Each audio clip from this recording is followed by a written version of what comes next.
ತಾರತಮ್ಯ ನೀತಿಗಳ ವಿರುದ್ಧ ಕರ್ನಾಟಕ ಸರ್ಕಾರ ಮತ್ತು ಕೇರಳದ LDF ಸರ್ಕಾರದಿಂದ ನವದೆಹಲಿಯಲ್ಲಿ ನಡೆಯುತ್ತಿರುವ ಹೋರಾಟವನ್ನು ಬೆಂಬಲಿಸಿ ಹಾಸನ ನಗರದ ಹೇಮಾವತಿ ಪ್ರತಿಮೆ ಮುಂಭಾಗ ಸಿಪಿಐ ಪಕ್ಷದಿಂದ ಪ್ರತಿಭಟನೆ ನಡೆಸಲಾಯಿತು. ಕೇರಳ ಸರ್ಕಾರಗಳ ಹೋರಾಟಕ್ಕೆ ನಮ್ಮ ಬೆಂಬಲ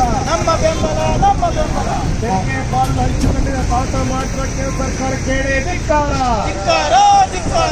ನಮ್ಮ ತೆರಿಗೆ ಪಾಲನೆ ಸಿಪಿಐಎಂ ಜಿಲ್ಲಾ ಕಾರ್ಯದರ್ಶಿ ಧರ್ಮೇಶ್ ಮಾಧ್ಯಮದೊಂದಿಗೆ ಮಾತನಾಡಿ, ಭಾರತದ ಒಕ್ಕೂಟವಾದಿ ಸ್ವರೂಪವನ್ನು ಬಲಗೊಳಿಸಲು ರಾಜ್ಯಗಳ ಮೇಲೆ ಒಕ್ಕೂಟ ಸರ್ಕಾರದ ಹಸ್ತಕ್ಷೇಪಗಳನ್ನು ನಿಲ್ಲಿಸಲು ಮತ್ತು ಕೆಳಕಂಡ ಹಕ್ಕೊತ್ತಾಯಗಳನ್ನು ಪರಿಗಣಿಸಬೇಕೆಂದು ಒತ್ತಾಯಿಸಿದರು. ಭಾರತ ಸಂವಿಧಾನದಂತೆ ದೇಶಾದ್ಯಂತ ಒಕ್ಕೂಟವಾದಿ ಸ್ವರೂಪವನ್ನು ಬಲಗೊಳಿಸಲು ಈಗ ಒಕ್ಕೂಟ ಸರ್ಕಾರ ರಾಜ್ಯ ಸರ್ಕಾರಗಳ ಮೇಲೆ ತನ್ನ ಅಧಿಕಾರ ದುರುಪಯೋಗ ಹಾಗೂ ಹಸ್ತಕ್ಷೇಪದ ಮೂಲಕ ಒಕ್ಕೂಟವಾದಿ ಸ್ವರೂಪಕ್ಕೆ ಭಂಗ ಉಂಟು ಮಾಡುವುದನ್ನು ಈ ಕೂಡಲೇ ನಿಲ್ಲಿಸುವಂತೆ ಹಾಗೂ ಕೆಳಕಂಡ ಹಕ್ಕೊತ್ತಾಯಗಳನ್ನ ಪರಿಗಣಿಸಿ ರಾಜ್ಯಗಳಿಗೆ ನ್ಯಾಯ ಒದಗಿಸುವಂತೆ ಈ ಮೂಲಕ ಭಾರತ ಕಮ್ಯುನಿಟಿ ಪಕ್ಷ ಸಿಪಿಐ ಹಾಸನ ಜಿಲ್ಲಾ ಸಮಿತಿ ಒತ್ತಾಯಿಸುತ್ತದೆ ಮತ್ತು ಕರ್ನಾಟಕ ಹಾಗೂ ಕೇರಳ ಸರ್ಕಾರಗಳು ಒಕ್ಕೂಟ ಸರ್ಕಾರದ ಕಿರುಕುಳ ಹಾಗೂ ತಾರತಮ್ಯ ನೀತಿಯ ವಿರುದ್ಧ ಇದೇ ಫೆಬ್ರವರಿ 7 ಮತ್ತು 8ರಂದು ನವದೆಹಲಿಯಲ್ಲಿ ನಡೆಯುತ್ತಿರುವ ಹೋರಾಟಕ್ಕೆ ಸಂಪೂರ್ಣ ಬೆಂಬಲವನ್ನ ನೀಡುತ್ತದೆ ಎಂದರು. ಹಕ್ಕೊತ್ತಾಯಗಳೆಂದರೆ ರಾಜ್ಯಗಳು ತಮ್ಮ ತೆರಿಗೆ ಹಾಗೂ ಸಂಪನ್ಮೂಲಗಳ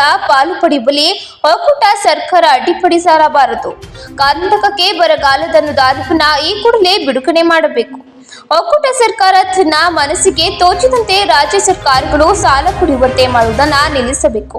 ಕೇಂದ್ರ ಪ್ರಾಯೋಜಿತ ಯೋಜನೆಗಳ ರಾಜ್ಯಗಳಿಗೆ ಸಂಬಂಧಿಸಿದ ವಿಷಯಗಳಲ್ಲಿ ಒಕ್ಕೂಟ ಸರ್ಕಾರದ ಮಧ್ಯಪ್ರದೇಶ ಮಾಡಬಾರದು ಎಂದು ಆಗ್ರಹಿಸಿದರು. ರಾಜ್ಯ ಸರ್ಕಾರಗಳು ಗುರಿಯಾಗಿಸಿಕೊಂಡು ಒಕ್ಕೂಟ ಸರ್ಕಾರ ಹಾಸನ ಆದಾಯ ತೆರಿಗೆ ವಿಭಾಗಗಳನ್ನು ದುರ್ಬಳಕೆ ಮಾಡುವುದನ್ನು ನಿಲ್ಲಿಸಬೇಕು. ರಾಜ್ಯ ಸರ್ಕಾರಗಳ ವಿಷಯಗಳಲ್ಲಿ ರಾಜ್ಯಪಾಲರ ಹಸ್ತಕ್ಷೇಪ ಹಾಗೂ ಅವರ ಸಂವಿಧಾನಾತ್ಮಕ ಸ್ಥಾನದ ದುರುಪಯೋಗವನ್ನು ತಡೆಯಬೇಕು. ರಾಜ್ಯದ ವಿಶ್ವವಿದ್ಯಾಲಯಗಳ ವಿಷಯದಲ್ಲಿ ಕುಲಪತಿಗಳಾಗಿ ರಾಜ್ಯಪಾಲರ ಹಸ್ತಕ್ಷೇಪ ಮಾಡುವುದನ್ನು ತಡೆಯಬೇಕು ಹಾಗೂ ರಾಜ್ಯ ಶಾಸಕಾಂಗ ಅಂಗೀಕರಿಸಿದ ಶಾಸನಗಳನ್ನು ರಾಜ್ಯಪಾಲರು ತಡೆಹಿಡಿಯಬಾರದು ಮತ್ತು ವಿಳಂಬ ಮಾಡದೆ ಸಹಿ ಮಾಡುವಂತೆ ಕ್ರಮ ವಹಿಸಬೇಕು ಎಂದು ಒತ್ತಾಯಿಸಿದರು. ಪ್ರತಿಭಟನೆಯಲ್ಲಿ ಭಾರತ ಕಮ್ಯುನಿಸ್ಟ್ ಪಕ್ಷ ಸ್ಥಳೀಯ ಸಮಿತಿ ಕಾರ್ಯದರ್ಶಿ MG ಪೃಥ್ವಿ, ಜಿಲ್ಲಾ ಸಂಘಟನಾ ಸಮಿತಿ ಸದಸ್ಯರು GP ಸತ್ಯನಾರಾಯಣ್, HR ನವೀನ್ ಕುಮಾರ್, ಅರವಿಂದ್ ಇತರರು ಉಪಸ್ಥಿತರಿದ್ದರು. ಮೊನ್ನೆ ನಡೆದಂತ ಬಜೆಟ್ ನಲ್ಲೂ ಕೂಡ ಕೇಂದ್ರ ಸರ್ಕಾರ ಏನು ಮಾಡಿದೆ, ದಕ್ಷಿಣ ಭಾರತ ರಾಜ್ಯಗಳಿಗೆ ಇವತ್ತು ಕಡಿಮೆ ತೆರಿಗೆ ಹಂಚಿಕೆ ಮಾಡಿದೆ. ಅಂದರೆ ತೆರಿಗೆ ಪಾಲನೆ ಕೊಟ್ಟಿದೆ. GST ಎಷ್ಟು ಕೊಡಬೇಕಾದಷ್ಟು ಕೊಟ್ಟಿದೆ. ಸುಮಾರು 1,80,000 ಕೋಟಿ ಕರ್ನಾಟಕಕ್ಕೆ ಲಾಸ್ ಆಗಿದೆ. ಅದೇ ಥರ ಉತ್ತರ ಭಾರತಕ್ಕೆ ಗುಜರಾತ್ ಇರ್ಬೋದು ಅಥವಾ ಉತ್ತರ ಪ್ರದೇಶಕ್ಕೆ ಇರ್ಬೋದು ಹೆಚ್ಚು ತೆರಿಗೆನ ಕೊಡುತ್ತೆ. ನೀವು ತೆರಿಗೆನ ಸಂಗ್ರಹದ ಲೆಕ್ಕ ಹಾಕೊಂಡ್ರೆ ದಕ್ಷಿಣ ಭಾರತ ರಾಜ್ಯಗಳು ಅತಿ ಹೆಚ್ಚು ತೆರಿಗೆನ ಕೊಡ್ತವೆ. ಉತ್ತರ ಭಾರತ ರಾಜ್ಯಗಳು ಅತಿ ಹೆಚ್ಚು ತೆರಿಗೆನ ಕೇಂದ್ರ ಸರ್ಕಾರಕ್ಕೆ ಹೋಗುತ್ತೆ. ಅವ್ರಿಗೆ ಹೆಚ್ಚು ಪಾಲನ ಪಡೆಯೋದು ಉತ್ತರ ಭಾರತ ಸರ್ಕಾರ ಆಗಿದೆ. ಕಾರಣ ಏನು ಅಂತಂದರೆ ದಕ್ಷಿಣ ಭಾರತದಲ್ಲಿ BJPಗೆ ಹೆಚ್ಚು ಬಲ ಇಲ್ಲ, BJP ಅಧಿಕಾರಕ್ಕೆ ಬರೋದಿಲ್ಲ ಅನ್ನೋ ಕಾರಣಕ್ಕೆ BJP ಪ್ರಾಬಲ್ಯ ಇರತಕ್ಕಂಥ BJP ಸರ್ಕಾರ ಇರತಕ್ಕಂಥ ರಾಜ್ಯಗಳಿಗೆ ಇವತ್ತು ತೆರಿಗೆ ಪಾಲನೆ ಹೆಚ್ಚು ಕೊಡಲಾಗ್ತಾಯಿದೆ. ಅಂದರೆ ಅವರ ಅನುಕೂಲಕ್ಕೋಸ್ಕರ, ಅವರ ರಾಜಕಾರಣ ಮಾಡಲಿಕ್ಕೋಸ್ಕರ, ಅವರ ಮತಗಳಿಕೆ ಮಾಡಲಿಕ್ಕೋಸ್ಕರ ಕೇಂದ್ರ ಸರ್ಕಾರ ಸಂವಿಧಾನದ ಒಕ್ಕೂಟ ತತ್ವವನ್ನು, ಗಣರಾಜ್ಯ ತತ್ವವನ್ನು ಸಂಪೂರ್ಣವಾಗಿ ಗಾಳಿಗೆ ತೋರಿ ಇವತ್ತು ಸರ್ಕಾರ ನಡೆಸ್ತದೆ.